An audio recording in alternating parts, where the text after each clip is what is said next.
Hi guys, I just wanted to show you something else here.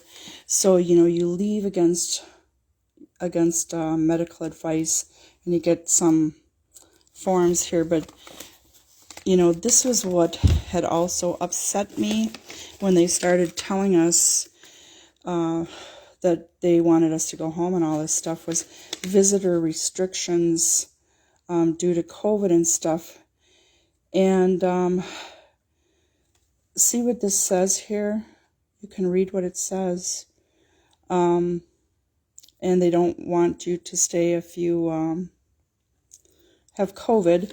But look at what's immediately underneath it. For COVID positive patients, PUI, look what they start talking about immediately. End of life stuff. How would you like to have been handed this? What the heck? I mean, does my son, you've seen the last video I put up and stuff, a couple of videos I've put up on him. Look at this. How would you feel getting handed some kind of a document like this, talking about end of life stuff? I mean, Andy's home. Does he look like he is in some kind of end of life stage here or whatever? This is where it started to get kind of creepy there. And I just didn't know what to think, But isn't that crazy? And that's where we decided to make our decision that we're going to get the heck out of this place.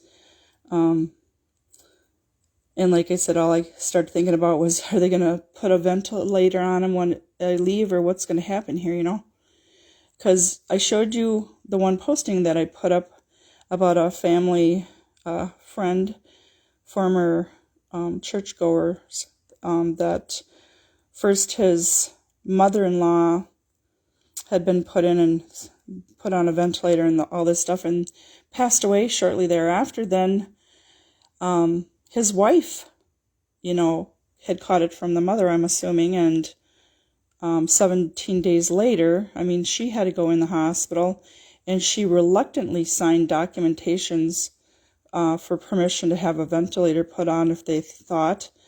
And what happens? She passes away a couple of days later after being put on a ventilator. And nobody in your family is allowed to come in or, see you, witness that maybe you did either really need that or didn't really need that, But yet everybody's supposed to get vaccinated and everybody's supposed to follow all of these rules and everything and just trust these people who I don't think are always making the proper decisions, And my son was not going to be another victim. That's all I'm going to say. And I do feel very strongly about a lot of this stuff that's going on. But he's just fine. And actually, I'll take you in again so you can see him. We just checked his temperature and it was 99.7, so it's still considered normal. But, I decided to just give him some Tylenol anyway. And he's just, he's kind of, when he has his hands kind of curled up like that, he's trying to go potty. So he's just trying to have his little bowel movement. And, but he's still fine. See him? And we're just sort of seeing our friends on Facebook for a few minutes so they know you're okay and stuff at home here. So he's still getting a little bit of his electrolytes in for the last part of this time of the day, and then he'll get up once he goes potty. Should be up within, like the next 20 minutes. And he'll come out and start his day. It's running a little later than usual after all the hospital excitement, but just wanted everybody to see those documents. And seriously, how would you have felt being handed something like that? And your son's just fine at home. Now that he's home.